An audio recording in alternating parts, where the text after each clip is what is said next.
The late afternoon sun, a dying ember, bled through the tall, arched windows of the Blackwood Gallery, painting the polished marble floors in streaks of bruised orange and deep violet. Dust motes danced in the last shafts of light, tiny, ephemeral galaxies.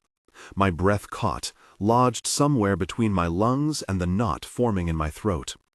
Eleanor Vance, the gallery's director, my boss, stood before a newly acquired Rothko. She was in a charcoal gray suit today, tailored so perfectly it looked less like clothing and more like a second skin, accentuating the sharp lines of her collarbone, the elegant curve of her neck. Her dark hair, usually pinned in a severe chignon, had a few stray tendrils escaping, softened by the light. She turned then, a slow, deliberate movement. Her eyes, the color of deep-sea glass, met mine across the vast expanse of the main hall.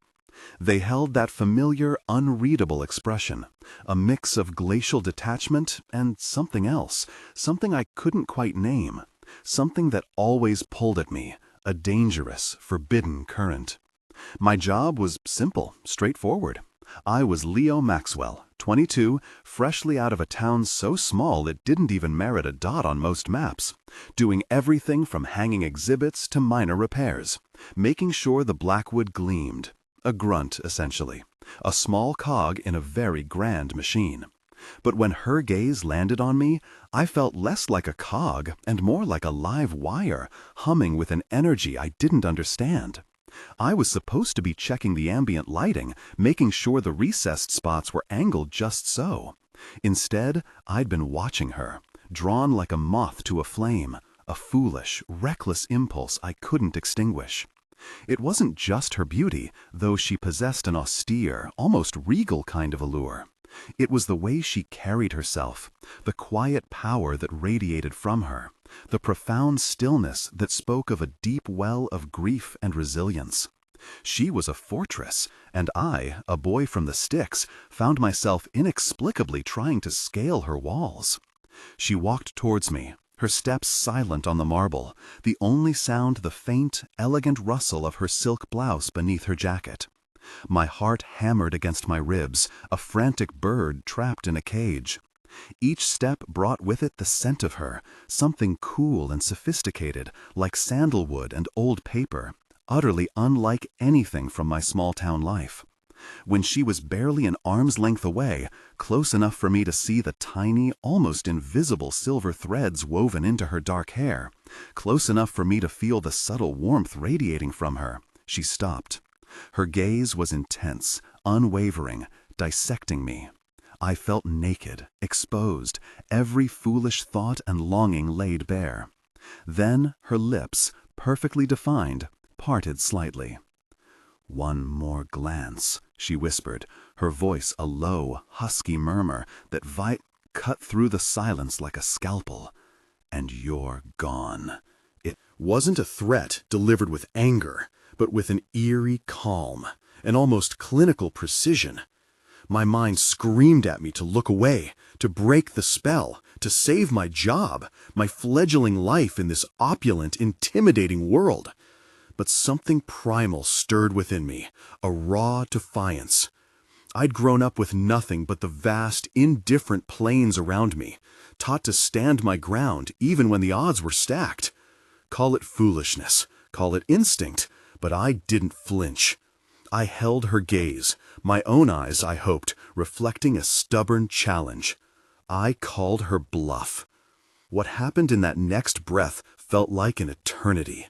The gallery, usually a hive of hushed activity, was silent, save for the phantom thud of my own pulse in my ears.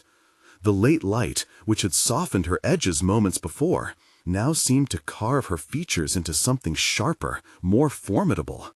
Her gaze didn't waver. It felt like she was looking not at me, but through me, into the very core of my being, searching for a weakness, a flicker of doubt. I offered none. I stood there, an unyielding pillar of bone and stubborn youth, meeting her challenge head-on. My hands, calloused from years of working odd jobs, clenched at my sides. A bead of sweat trickled down my temple. The air thickened, charged with an unspoken tension that felt both terrifying and exhilarating. She didn't react immediately. There was no sudden outburst, no fiery reprimand, just that intense, unnerving stare. The corners of her mouth, so often set in a thin, serious line, seemed to twitch almost imperceptibly, a phantom tremor I could have imagined. Her dark eyes, usually so guarded, held a flicker of something new, something that hinted at surprise, perhaps even a grudging respect. Or maybe it was just a trick of the fading light. I didn't know. My mind, usually quick, was a blank slate, filled only with the deafening sound of my own defiance. Then, after what felt like an age, she broke the contact. Her gaze slid away, first to the Rothko, then around the vast hall, as if she were simply scanning the room, as if our moment had been nothing more than a momentary distraction. She turned, her movements as fluid and graceful as ever, and walked away, the soft click of her heels echoing on the marble floor. She didn't look back. I remained rooted to the spot, my muscles screaming for release, my lungs aching for a proper breath. My bravado, so fierce moments before, evaporated, leaving behind a shaky, hollow feeling. Had I just thrown away my job, my chance at a life beyond the dusty fields? A cold dread seeped into my bones, followed by a surge of defiant thrill. I had faced the dragon, and for a fleeting moment, she had retreated? It made no sense. I spent the rest of the evening in a daze, going through the motions, dusting display cases, checking alarms. Every shadow seemed to hold her silhouette. Every whisper of the old building sounded like her voice. The gallery, a beacon of culture and history, was her domain, and I was merely a fleeting visitor. I lived in a small, rented room above the bakery a few blocks away, a stark contrast to the opulent world I inhabited during the day. My dreams were simple: enough money to send home, enough to maybe, one day, open my own small workshop, away from the dust and the endless striving. The Blackwood was a stepping stone, a means to an end. Until Eleanor Vance had become the end, the means, and everything in between. The next morning I arrived at work with a knot of anxiety twisting in my gut. I braced myself for the pink slip, the terse dismissal. But nothing.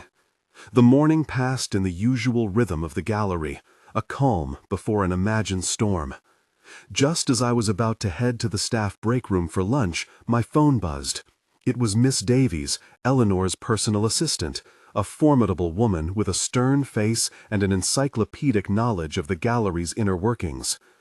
"Leo," her voice was crisp, professional, "Miss Vance would like to see you, now, in her office." My stomach dropped. This was it, the axe. I nodded mutely, though she couldn't see me, and mumbled an affirmative. My walk to the director's office felt like a death march. Each step echoed with the inevitable. I pictured the scene: her, impeccably dressed, behind her massive mahogany desk, her eyes cold, dismissing me with a polite but firm finality. My internal monologue was a flurry of self-recrimination and a perverse sense of satisfaction. At least I had done it. I had called her bluff.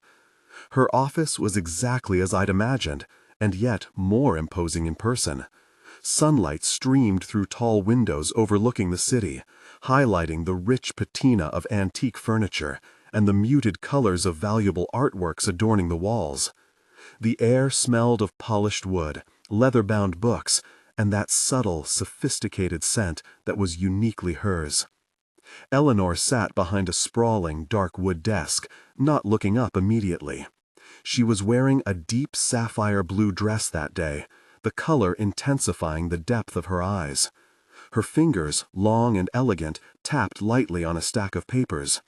I stood awkwardly, just inside the threshold, feeling like an overgrown farm boy who had accidentally wandered into a king's court. The silence stretched, filled only by the distant hum of city traffic and the frantic beat of my own heart. Finally, she looked up. Her expression was neutral, betraying nothing of the previous evening's tense encounter. "Leo," she said, her voice even, "come in. Close the door." My hand trembled slightly as I pushed the heavy oak door shut, the soft click echoing disproportionately loud in the cavernous office. I walked towards her desk, stopping respectfully a few feet away. "Please, have a seat." She gestured to one of the leather armchairs opposite her. I sank into its plush depths, feeling ridiculously small and out of place. "I called you here," she began, her gaze unwavering, "because I've noticed a particularity in your work lately." My shoulders stiffened. Here it comes. "You're meticulous, undeniably. Your attention to detail is commendable, especially with the newer acquisitions. The way you handled the Renoir shipment last week, for instance, was exemplary." My brow furrowed. This wasn't the opening I'd expected. She was praising me? "However," she continued, her voice hardening almost imperceptibly, "your focus, at times, seems diverted, scattered, as if your mind is elsewhere." Her eyes narrowed slightly. "Is there something you'd like to discuss, Leo? Something personal that might be affecting your performance?" It was a trap, a masterfully laid one. She wasn't accusing me directly, but inviting me to confess, to give her an easy out to fire me. My internal monologue raced: play dumb, deny everything, apologize profusely. "No, Miss Vance," I said, trying to keep my voice steady, my gaze respectful but firm. "My focus is entirely on my work. I apologize if my concentration has seemed less than perfect. Perhaps it's just the early mornings." A lame excuse, but the best I could muster under pressure. She leaned back in her chair, a slight smile, thin and unreadable, touching her lips. "Early mornings, perhaps. Or late nights, Leo." Her gaze flickered, holding mine for a beat longer than necessary. It was a subtle reference to my late-night watchfulness, to the stolen glances. The unspoken challenge hung in the air. I held my breath. This was the moment. "I assure you, Miss Vance, I take my responsibilities here very seriously." She paused, her fingers drumming softly on the desk again. The sound was almost hypnotic. "I believe you do, Leo. You're a sharp young man. You have a good eye, not just for the details of an exhibit, but for other things." Her gaze was piercing now, stripping away my carefully constructed facade. "Tell me, Leo, what brought you to the Blackwood? A young man with your spirit, from a place like yours, usually has bigger aspirations than polishing statues." The sudden personal turn disarmed me completely. My small-town roots, the aspirations I rarely voiced, how did she know? "It's a good job, Miss Vance," I said, trying to keep my voice even. "A step up. I send money home. I learn. And the gallery, it's magnificent." She nodded slowly, her eyes still fixed on me. "It is. It was Arthur's life's work. And mine, now. Tell me, Leo, do you enjoy art? Or is it merely a job to you?" I didn't know much about it before," I confessed, allowing a sliver of honesty to peek through. "But working here, seeing it every day, it changes you. It makes you think. It makes you feel. Especially the Rothkos. They're vast, like the sky back home." A faint, genuine smile touched her lips then, something softer than I had ever seen. It transformed her face, made her seem almost approachable. "The Rothkos," she murmured, almost to herself. "Yes, Arthur loved the Rothkos. He said they contained entire universes within their colors." She leaned forward slightly, her elbows resting on the desk. Her voice dropped, becoming less formal, more intimate.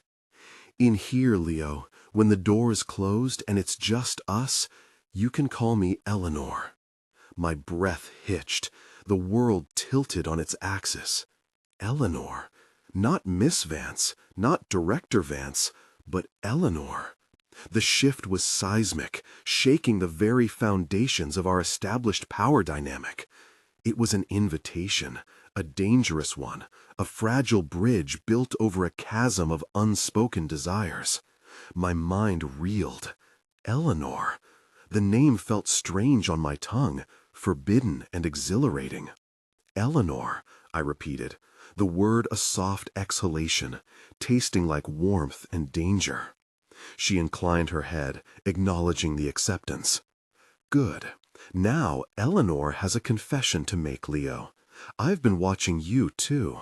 More than I should, perhaps. There's a spark in you, an untamed quality that I find intriguing, and sometimes infuriatingly distracting. Her eyes twinkled with a hint of amusement, a flash of human warmth I'd never expected. This gallery, this life, it can be lonely, Leo, even surrounded by beauty and history. She stood then, walking to the window, her back to me. The city hummed outside, a distant drone. Next week, we're hosting a private viewing for a rather discerning collector from Paris. It will be a late night, meticulous preparations. The security, the lighting, the presentation of the pieces, everything must be perfect. She turned back, her silhouette framed by the fading light of the afternoon. I often stay very late myself, after everyone has gone, to ensure every detail is precisely as Arthur would have wanted it. It gives me a certain peace, a quiet space to be myself. She paused, her gaze holding mine. I would appreciate your personal assistance with these preparations, Leo. It would require you to stay late, long after the other staff have departed. We could discuss the nuances of the collection, perhaps even some of the deeper meanings of the Rothkos. And after that, if you're not too tired, I thought perhaps we could have a quiet supper at my residence. A very informal affair, just the two of us. I find it difficult to entertain after Arthur passed, but I believe I could manage a simple meal for a discerning guest. The invitation hung in the air, weighted with unspoken promises and perilous possibility. A supper? At her residence? Alone? It was an explicit acknowledgment of the tension between us, an offer to step across the invisible line we had so far skirted. It was reckless. It was dangerous. And I, Leo Maxwell, the boy who had called her bluff, knew, with a certainty that thrilled me to my core, that I would accept. I would be honored, Eleanor, I said, my voice firm, betraying none of the internal pandemonium. Thank you. The preparations for the private viewing were a blur of nervous energy and professional precision. I worked with a focus I hadn't known I possessed. Every light angle, every security sensor, every polished surface a testament to my dedication. But underneath the veneer of efficiency, my mind hummed with the anticipation of the evening ahead. Clara, a bright, friendly assistant curator, with kind eyes and a habit of tying her wavy brown hair in a perpetually messy bun, caught me polishing the same spot on a display case for the third time. "Nervous, Leo?" she asked, with a knowing smirk, adjusting a label on a Renaissance portrait. "Big night tonight. Miss Vance always gets a bit intense when important collectors are visiting." "Just want everything to be perfect," I mumbled, avoiding her gaze. Clara was sharp, always picked up on subtle currents. I felt a pang of unease, wondering how much she truly saw. The viewing itself passed in a hushed formality. The Parisian collector, a woman with an impeccable Chanel suit and a gaze as sharp as Eleanor's, moving through the halls like a ghost. Eleanor, in a sleek black gown that night, was in her element, her words a ballet of art history and refined persuasion. I watched her from a distance, feeling a strange mix of pride and longing. She was untouchable, yet later tonight she had invited me into her world. When the last guest had departed and the other staff had slowly trickled out, leaving the vast gallery in a profound silence, Eleanor found me in the main hall. She had shed her jacket, her arms bare, the silk of her dress shimmering in the low light. "Thank you, Leo. You've been exceptional tonight." "My pleasure, Eleanor," I replied, the name feeling less foreign now. "Ready for supper?" she asked, a faint smile playing on her lips. It wasn't a question, but an invitation for the next stage of our dangerous game. We took her car, a sleek, dark sedan that purred through the city streets. Her residence was an elegant brownstone, nestled on a quiet, tree-lined street. Inside, it was less grand than the gallery, but far more personal. Bookshelves lined the walls, filled to bursting. Soft lamps cast a warm glow over exquisite antique furniture, interspersed with modern art pieces. The air here was softer, gentler, scented with lemon and something floral. She led me to a small, intimate dining room, where a simple yet elegant meal was already laid out. Roasted chicken, fresh salad, a bottle of crisp white wine. "I hope you don't mind the informality," she said, pouring us each a glass. "I rarely cook for myself these days. This was prepared by my housekeeper, but the wine I chose myself."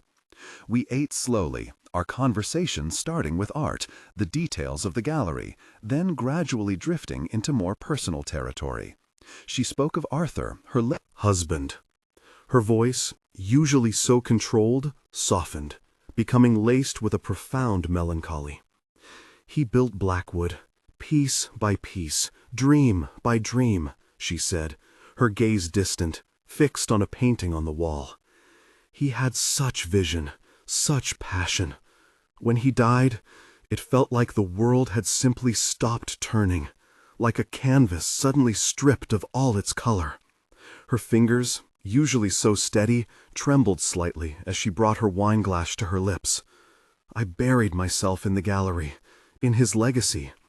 I thought if I worked hard enough, if I was indispensable enough, if I upheld his name with absolute perfection, the emptiness would fade. But it doesn't. Not entirely. It just changes shape. And the sacrifices, the personal ones, the quiet ones, they stack up." She looked at me then, her eyes shimmering with unshed tears, a vulnerability I'd never imagined possible. "Do you understand, Leo, how you can be surrounded by so much beauty, so much purpose, and still feel so utterly alone?" My heart ached for her, a raw, protective instinct rising within me. "I think I do, Eleanor," I said, my voice barely a whisper. "Even in a small town, you can feel alone, surrounded by people you know, but still longing for something more, something different." She reached across the table then, her hand resting lightly on mine. Her skin was cool, soft, but vibrant with a hidden energy. It was a fleeting touch, innocent on the surface, but beneath it, an electric current sparked, igniting a fire in my veins. My breath hitched. I felt the heat rise to my cheeks, but I didn't pull away. Her thumb brushed gently against my knuckles. "You have a good heart, Leo," she said, her voice soft, her gaze searching. "And a fierce spirit." Her eyes lingered on my face for a moment longer, before she slowly, reluctantly withdrew her hand. The residual warmth of her touch remained, a ghost on my skin. We talked late into the night. She showed me photographs of Arthur, a kind-faced man with intelligent eyes, older than her, but clearly adored. She spoke of their travels, their shared dreams for the Blackwood. The cold, impenetrable director had dissolved, replaced by a woman bearing the heavy weight of a profound loss, seeking solace in shared humanity. I listened, enthralled, captivated by this new side of her, this unexpected intimacy. It was almost 2 a.m. when I finally left, Eleanor walking me to the door. The city was quiet, bathed in the soft glow of streetlights. At the threshold, she paused. "Thank you for tonight, Leo. It meant a lot." "Thank you, Eleanor," I replied, my voice husky with emotion. It meant a lot to me, too. Our eyes met, and in that moment, the unspoken hung between us again, heavier and more potent than ever. She raised a hand, her fingers brushing lightly against my cheek, a feather-light touch that sent shivers down my spine. Her thumb stroked my jawline, lingering. Then, in a movement that felt both inevitable and impossibly daring, she leaned in, her lips, soft and warm, pressing against mine. It was a tentative kiss at first, exploratory, a question more than an answer. Her lips tasted faintly of wine and something uniquely hers. My hands, which had been frozen at my sides, slowly, hesitantly, rose to cup her face, my thumbs stroking the elegant line of her cheekbones. The kiss deepened, a slow unfurling of years of unspoken longing, of forbidden desires. Her body pressed softly against mine, the silk of her dress cool against my palms. It was a moment suspended in time, fragile and explosive. When she finally pulled back, her eyes were wide, luminous, her breath coming in shallow gasps. "Good night, Leo," she whispered, her voice barely audible. "Good night, Eleanor," I managed, my own voice thick with emotion. I walked away, feeling a lightness in my step, a wild, reckless joy that outshone any fear. I had crossed the line, and she had met me there. The next few weeks were a delicate dance. Our days at the Blackwood were a masterclass in professional distance. Eleanor was the director, impeccable, unapproachable. I was the diligent, efficient staff member. But the nights belonged to us. Not every night, but enough. Enough for stolen moments, for hushed conversations, for lingering touches that spoke volumes. Sometimes it was in her office after everyone had left, the heavy oak door locked against the world. She would still be in her severe suits, but her guard would drop. She'd lean against the edge of her desk, her gaze fixed on me, and we'd talk about art, about life, about her late husband, about my small-town dreams. She spoke of the gallery's future, her ambitions for it, how she felt the weight of Arthur's legacy on her shoulders, a constant, crushing pressure. And then the kisses would come, hesitant at first, then urgent, fueled by the unspoken tension of the day. Her lips on mine, her hands tangling in my hair, the faint scent of her perfume intoxicating me. I found myself drawn into the quiet storm of her grief and her awakening, a tumultuous sea I was desperate to navigate. Other times I'd be called to her residence, ostensibly to assist with organizing Arthur's vast personal collection of art books, or to help catalog some of his less formal sketches. These tasks were a thinly veiled excuse. In the quiet elegance of her home, surrounded by the ghosts of her past and the burgeoning reality of our present, we let our guard down completely. I'd watch her, her profile serene in the soft lamplight, her fingers tracing the spine of an old book, and I'd feel a profound sense of privilege, of having been granted access to a part of her no one else saw. One evening, as I was helping her reshelf a particularly heavy volume, my hand brushed against hers. Our fingers intertwined, then clasped. She didn't pull away. I turned to face her, and she looked up at me, her eyes shimmering with a raw vulnerability. "Leo," she whispered, her voice barely audible, This is madness, isn't it?" "If it is," I murmured, my voice husky, "I don't want to be sane." She smiled, a fragile, trembling smile, and then she leaned into me, her head resting against my chest. I wrapped my arms around her, holding her close, feeling the soft weight of her body against mine, the subtle scent of her hair filling my senses. It was in these moments that the formidable Eleanor Vance melted away, leaving only a woman, complex and vulnerable, desperately seeking connection. But our fragile bubble was not entirely unseen. There was Julian Thorne. Julian, the gallery's head of acquisitions, a man in his late 50s with slicked-back graying hair, a perpetually tailored suit, and eyes that missed nothing. He was ambitious, ruthless, and had long coveted Eleanor's position. He'd often make sarcastic remarks to me, veiled digs about the perks of being a director's pet. He had a way of appearing out of nowhere, his gaze lingering on Eleanor and me a beat too long if we were ever in conversation that seemed too extended, too personal. I remember a particularly chilling encounter. Eleanor had just given me specific instructions about securing a new exhibit, her hand resting briefly on my arm as she explained a complex detail. Julian had rounded the corner of the main hall, his smile a thin, predatory slash. "Ah, the director's personal touch," he'd said, his voice dripping with insinuation. "Making sure young Leo understands the nuances of our esteemed acquisitions. Quite the mentor you are, Eleanor." His gaze had flickered between her arm on mine and my face, a silent accusation. Eleanor had merely given him a cool, dismissive look, her hand withdrawing smoothly. But the incident had left an icy knot in my stomach. Julian was a snake, coiled and waiting, and he was watching. I could feel his gaze on my back even when he wasn't visible, a constant, unsettling prickle. My ally in this increasingly dangerous game was Clara. Clara, with her kind eyes and genuine smile, had developed a friendship with me during my time at Blackwood. She was clever, observant, and possessed a quiet loyalty. One afternoon, she found me in the archive room, meticulously cataloging a new donation.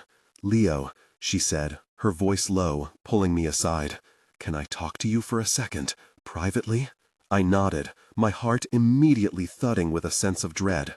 She lowered her voice further, almost a whisper. "It's Julian. He's up to something. He's been asking me questions about Miss Vance's schedule, about who stays late, things like that. And I've seen him. He's been taking pictures." My blood ran cold. "Pictures? Of what?" "I don't know for sure," she said, her brow furrowed with concern. "But he was lurking around Miss Vance's office late last week, after hours. The door was ajar, just a crack. He had his phone out, pointing it inside. I just caught a glimpse, but it looked like he was trying to be discreet. And then, a few days ago, when you were helping her with that ancient tapestry in the West Wing, you know, when you had to reach up and she leaned against you to help steady it? My memory flashed back. It had been a tender moment. Eleanor had struggled with the heavy fabric, and I'd instinctively put an arm around her waist to help her balance, our bodies pressed close for a fleeting second. She'd looked up at me then, her eyes soft, and I'd felt a rush of adrenaline. "He was there," Clara continued, her voice grim, "hiding behind one of the display plinths. He had a small camera, not his phone. A proper, discreet one. I saw the flash, almost imperceptible. He's trying to get dirt on her, Leo. He wants her job, and he'll stop at nothing." A wave of nausea washed over me. Julian had evidence, a photo, a snapshot, potentially ambiguous to an outsider, but to those with prying eyes, it would be enough. Enough to twist, to insinuate, to destroy. "Thank you, Clara," I said, my voice barely above a whisper. "Thank you for telling me." "Just be careful, Leo," she warned, her hand resting reassuringly on my arm. "Both of you. Julian's a venomous man when he wants something." Clara's warning intensified the already palpable tension. Every day at the gallery felt like walking a tightrope. Whispers started to circulate, hushed murmurs that always seemed to die down when I approached. Colleagues would avoid my gaze or offer stiff, unnatural smiles. The small-town gossip mill, fueled by staff rumors, started churning. I heard snippets. The director and the handyman. "She's losing her mind since Arthur died, getting reckless. He's just after her money, you know, poor boy from nothing." The looks from some of Eleanor's more established upper-crust friends who frequented the gallery were particularly disdainful, a blend of pity and disgust. Eleanor and I maintained an even stricter professional distance during the day, almost to the point of coolness. We avoided each other in public spaces, communicating only through Miss Davies or with brief, formal exchanges in the presence of others. But this public facade only made our late-night encounters more potent, more desperate. These were the nights that sustained me, that fed the dangerous flame within. Sometimes Eleanor would invite me to her private study, a room rarely used, filled with Arthur's personal effects. The air would be thick with the scent of old leather and pipe tobacco, a ghost of her husband. There, in the hushed intimacy, surrounded by the echoes of her past, she would truly shed her armor. She'd lean into me, her head resting against my shoulder, her fingers tracing patterns on my shirt. She'd talk about the pressure, the loneliness, the way the world expected her to be a grieving widow and a formidable director, but never just a woman. "Sometimes, Leo," she confessed one night, her voice muffled against my shirt, "I feel like I'm drowning. And you're the only one who sees me, truly sees me." I'd hold her then, my arms wrapped tightly around her, feeling the tremble in her body, the soft rise and fall of her chest against mine. I'd kiss her hair, her forehead, her temple, tasting the salt of her tears sometimes. These weren't just physical encounters, they were profound emotional communion, born of shared vulnerability and a desperate need for connection. I, the small-town boy, found myself falling deeper in love with this complex, powerful, and deeply wounded woman. One particularly stormy night, the rain lashing against her windows, we sat by the fireplace in her living room, the flickering flames casting dancing shadows on the walls. She was in a soft cashmere sweater, her hair unbound, falling around her shoulders. She looked younger, softer, less like the imposing director, and more like the woman who had captured my heart. I was telling her about my dreams of opening a small woodworking shop, building furniture, working with my hands. She listened intently, her eyes luminous in the firelight. "That's a beautiful dream, Leo," she said, her voice soft. "Something real, tangible. Not like this place, all about preserving the past, maintaining a legacy. It can feel like living in a gilded cage sometimes." I reached for her hand, intertwining our fingers. Her skin was warm against mine. "You're not in a cage, Eleanor. You're a force of nature. You just need to remember that." She smiled, a genuine, heartfelt smile that made my stomach flutter. Then her gaze dropped to our clasped hands, a shadow crossing her face. "But what if that force, that nature, makes things impossible for us?" "Then we make the impossible possible," I replied, my voice firm, fueled by a conviction I hadn't known I possessed. I leaned in then, drawing her closer, until our lips met. This kiss was different. It was born of desperation, of fear, of a profound love that felt both inevitable and utterly reckless. It was deep, hungry, a silent plea for reassurance in a world that seemed determined to tear us apart. Her hands moved to my face, holding me, her fingers digging into my hair as if she could pull me into her, make me a part of her forever. The crisis, when it came, was swift and brutal. It was during the annual general meeting of the Blackwood Board of Directors, a stuffy, formal affair I was usually excluded from. I was busy polishing the elaborate silver tea set that would be used for the post-meeting refreshments when Miss Davis, Eleanor's assistant, approached me, her face pale, her usual composure fractured. "Leo," she whispered, her voice tight with suppressed panic, "you need to go, now, out of the building. Miss Vance, she's in there. And Julian, he's just presented something terrible." My heart plummeted. It was the photo. Julian had made his move. I ran, adrenaline coursing through my veins, not out of the building, but towards the main boardroom. A frantic need to be there, to stand by her, whatever the consequences. I knew it was foolish, that my presence would only complicate things, but I couldn't abandon her. I reached the ornate double doors, slightly ajar, and peered through the crack. The room was tense, thick with an almost tangible animosity. Board members sat around a long, polished table, their faces grim. Julian Thorne stood at the head, a smug, triumphant smirk plastered on his face. In his hand, he held a large print. It was the photo, a grainy, slightly blurred image of Eleanor and me, in the West Wing, my arm around her waist, her hand on my chest, our faces close, distorted just enough to look undeniably intimate. He had doctored it, darkened the shadows, zoomed in on our expressions to make them appear scandalous. "And as you can see, ladies and gentlemen," Julian's voice, amplified by the acoustics of the room, oozed contempt, "this behavior is not only unprofessional, but utterly reprehensible for the director of such a prestigious institution. Miss Vance has clearly allowed her personal life, or rather her blatant disregard for decorum, to compromise her position. A romantic entanglement with a junior staff member, a boy barely out of his teens. This is a disgrace to Arthur Vance's legacy, to the Blackwood, and to all of us. Eleanor sat at the opposite end of the table, facing him, her posture ramrod straight. Her face was a mask of cold fury, her eyes burning like embers. But she remained silent, her gaze fixed on Julian, allowing him to dig his own grave.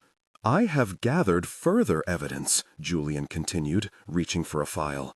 "Reports of late-night rendezvous, unusual amounts of time spent together, the special treatment of Mr. Maxwell, despite his obvious lack of experience in any position of real responsibility."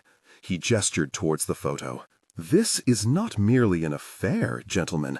This is a betrayal of trust, a desecration of the standards we uphold." He paused, a triumphant gleam in his eyes, expecting the board to erupt in outrage, to demand Eleanor's resignation.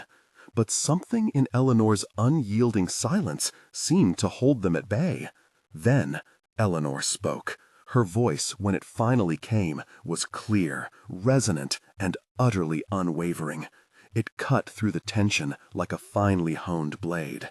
"Are you quite finished, Julian?" she asked, her gaze chillingly calm.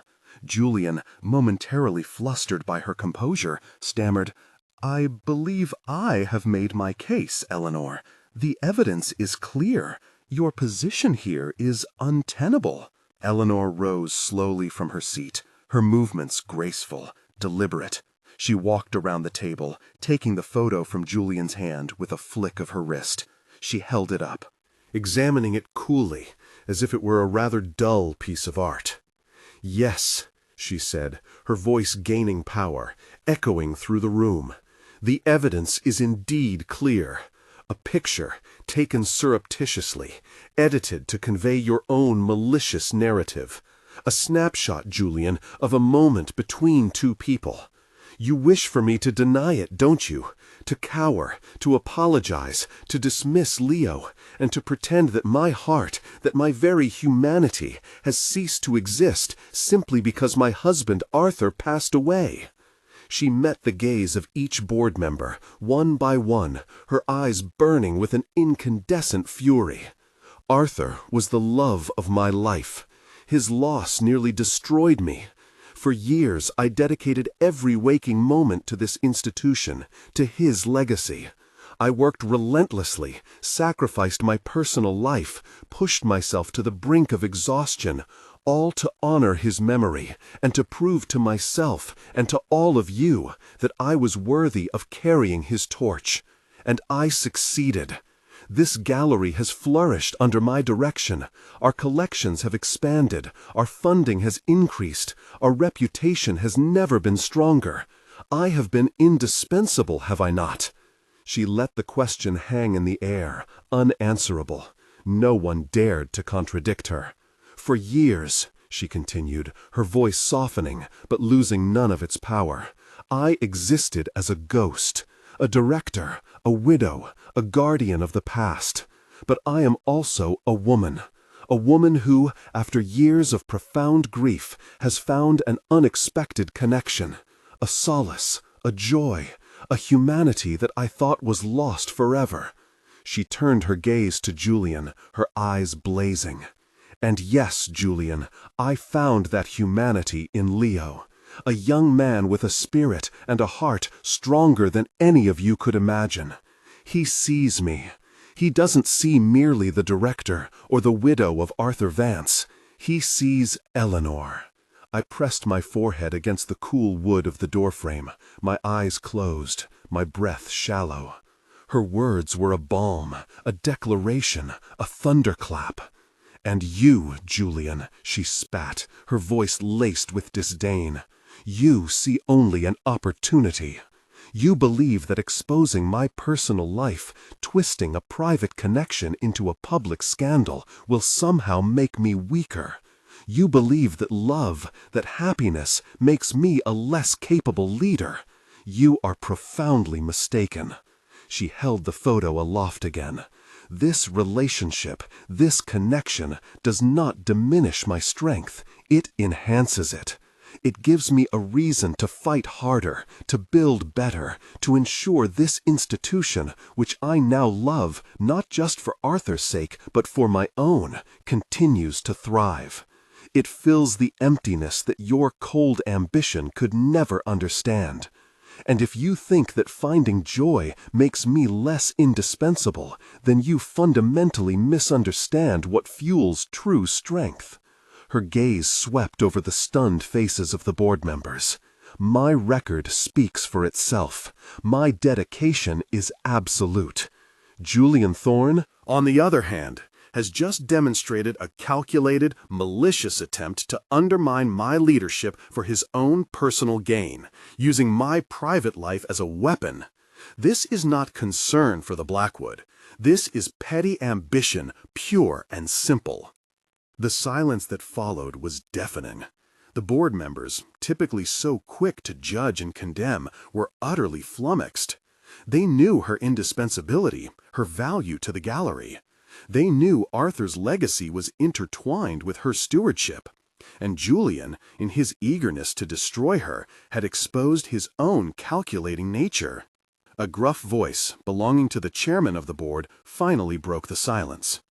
"Eleanor, you've made your position remarkably clear. Julian, your actions were highly inappropriate and unprofessional. We will discuss this further in private." His gaze at Julian was withering. As for the personal matters, well, while we appreciate discretion, Eleanor's record speaks for itself. The Blackwood's success under her leadership is undeniable. The crisis had passed. Eleanor had not just called Julian's bluff, she had obliterated it. Julian Thorne was disciplined. He wasn't fired outright, perhaps due to his seniority, but he was relegated to a marginal role, his power and influence curtailed, his ambition foiled. He left the Blackwood within months, unable to bear the public humiliation. Eleanor and I prevailed, but the world had seen a glimpse behind the curtain. Our relationship, though implicitly acknowledged, now demanded discretion. We understood the delicate balance, the need to protect not just ourselves, but the institution Eleanor held so dear. We moved with careful grace, a quiet understanding passing between us. 6 months later, life at the Blackwood had settled into a new rhythm. The whispers eventually faded, replaced by the usual hum of gallery life. Our relationship deepened, becoming an intrinsic part of our lives, a powerful, unspoken current flowing beneath the surface. Our intimacy was now woven into the fabric of our days, expressed in subtle habits, gestures that only we understood. Eleanor would often leave a small, leather-bound notebook on my desk in the mornings, filled with her elegant script. Not work instructions, but a line from a poem, a thought about an exhibit, a suggestion for a book she thought I'd enjoy. I, in turn, knew her coffee order by heart. Black, no sugar, a splash of oat milk, and I'd have it waiting for her on her desk before she arrived, the subtle aroma filling her office. Across a crowded room during a busy exhibit opening, amidst the clinking of glasses and the chatter of the city's elite, her gaze would find mine. A brief, almost imperceptible smile would touch her lips, a shared glance that communicated volumes, a private world unfolding in a public space. Sometimes her fingers would brush mine as she handed me a document, lingering for a fraction of a second longer than necessary, a jolt of warmth that spread through me. Our late-night rendezvous continued, but now they were less about desperate longing and more about profound connection. Her residence became a sanctuary, a haven where we could simply be ourselves. I'd watch her, curled up on the sofa, reading a weighty tome, her hair unbound, her glasses perched on her nose. She'd look up, a soft smile on her face, and that smile, more than any grand gesture, spoke of our deepening love.